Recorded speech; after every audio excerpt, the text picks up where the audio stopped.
Halo teman-teman semuanya, apa kabar? Semoga kabarnya baik-baik saja, sehat dan juga bahagia.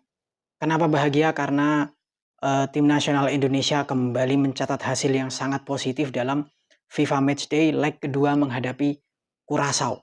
Itu kan dalam pertandingan yang diadakan di Stadion Pakansari di Bogor kemarin malam, skuad Garuda ini berhasil mengalahkan Curaçao dengan skor 2-1 lewat gol-gol dari Dimas Derajat dan juga ini Eee, Dendi Listiawan. Itu kan kemenangan ini, membuat posisi Indonesia atau peringkat, ranking FIFA di Indonesia ini naik satu peringkat yang menggeser, Republik Dominika. Itu ada yang menarik dari hasil ini, yaitu tentu saja ini adalah buah dari kerja keras seorang STY. Itu kan dia membangun tim nasional kita, membentuk, karakter ya. Yang terpenting adalah membentuk karakter. Kalau soal skill individu, dari dulu Indonesia ini pemain-pemain kita memiliki skill individu yang baik, gitu kan di level Asia, ASEAN. Tidak hanya di ASEAN, tapi kalau menurut saya di Asia pun secara skill individu pemain Indonesia tidak kalah dengan negara-negara, lain. Itu kan tapi karakter yang, belum terbentuk pada masa itu, mental ya. Mental yang belum terbentuk, tim nasional kita sering kali, panik ketika tertinggal atau ketika mereka, diimbangi atau berhasil disamakan skornya, dan itu berhasil diperbaiki oleh STY. Jadi memang pelatih asal Korea Selatan ini sangat, luar biasa. Dia, membuat, tim nasional kita memiliki mental mental yang kuat, dan itu tidak hanya tim nasional senior tapi juga, tim nasional U19 gitu kan, dan itu dibuktikan pada babak kualifikasi Piala Asia beberapa, waktu yang lalu ketika kita tampil menghadapi Vietnam. Itu mereka punya semangat juang yang luar biasa, sempat tertinggal hingga menit akhir dan mampu, membalikkan keadaan. Tentu saja itu hasil yang sangat, luar biasa bagi Indonesia.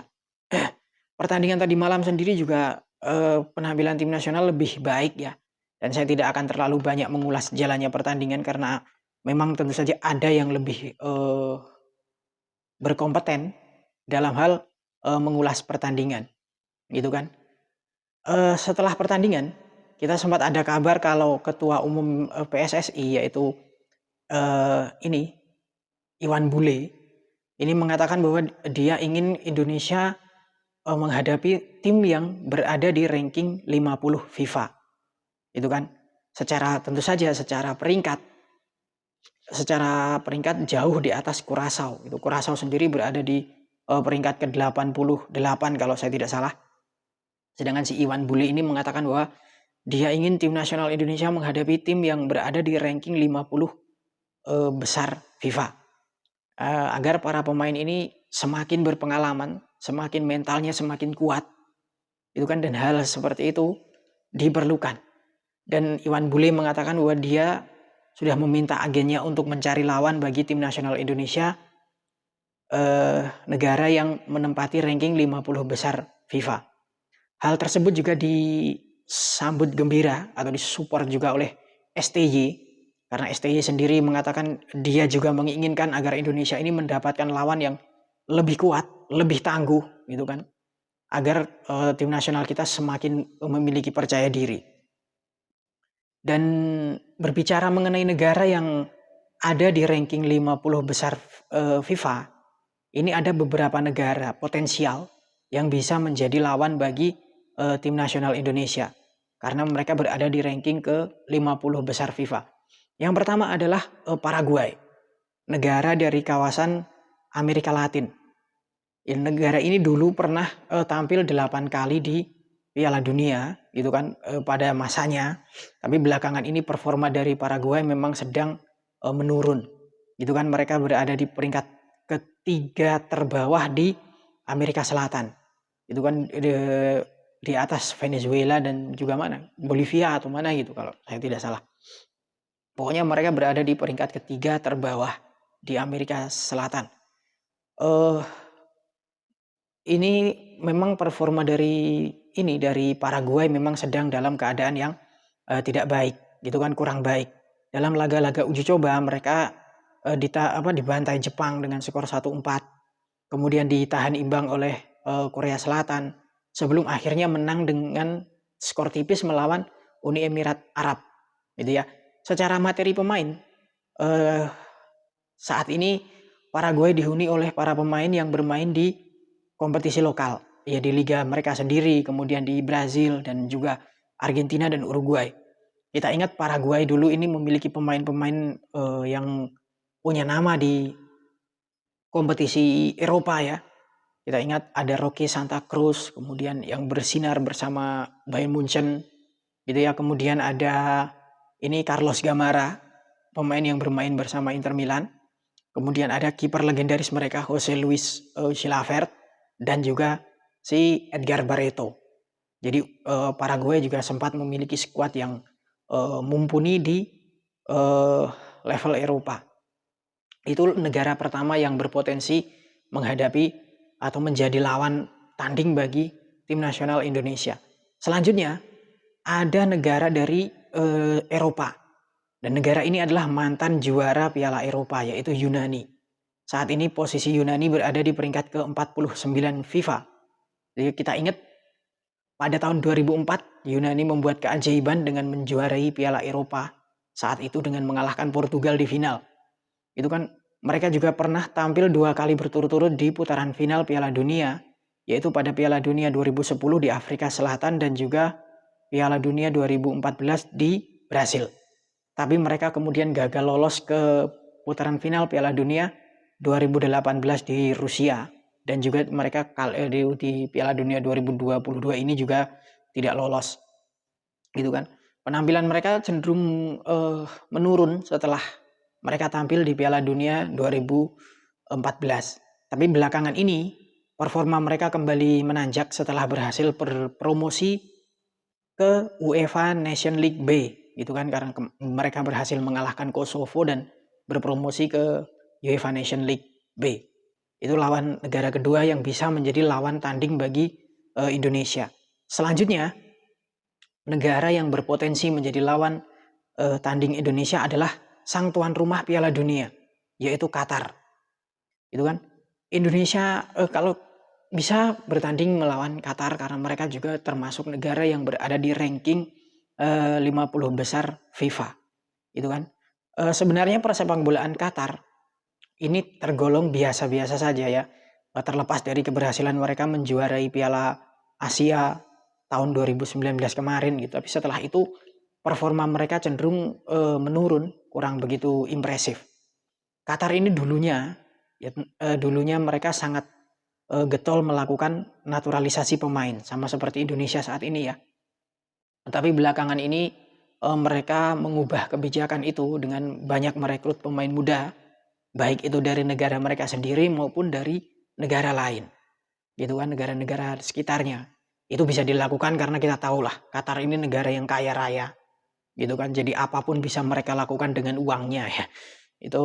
Jadi itu bisa menjadi lawan potensial berikutnya bagi tim nasional Indonesia. Indonesia sendiri pernah mengalahkan Qatar di Piala Asia tahun 2004. Itu ya. Pada putaran final Piala Asia 2004 kita berhasil mengalahkan Qatar. Ini juga lawan potensial untuk tim nasional Indonesia. Selanjutnya ada negara dari Afrika Barat, yaitu Mali, gitu kan. Mali ini memang belum pernah tampil di Piala Dunia, dan juga prestasi mereka di Afrika juga belum pernah menjadi juara. Di Afrika mereka tentu saja kalah bersaing dengan negara-negara dominan di sepak bola Afrika ya, sebut saja Kamerun, Nigeria, Senegal, Mesir, dan tim-tim kuat lainnya.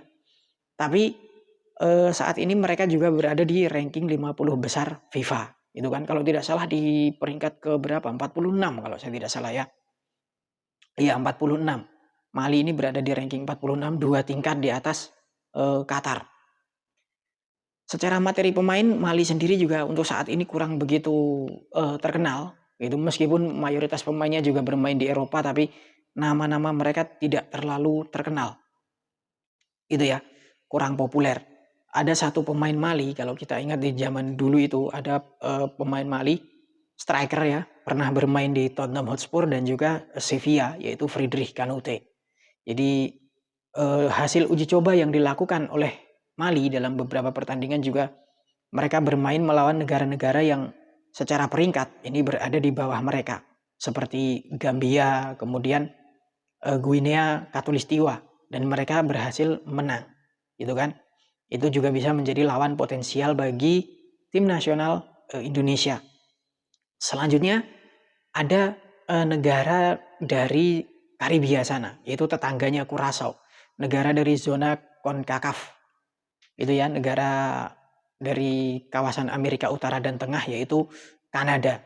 Nah ini, meskipun olahraga sepak bola itu tidak terlalu populer di Kanada, sama seperti di Amerika Serikat, tapi negara ini memang ya termasuk salah satu dari tim papan atas di Amerika Utara, gitu kan. Karena memang di sana ya seperti itulah, sepak bola kurang begitu diminati.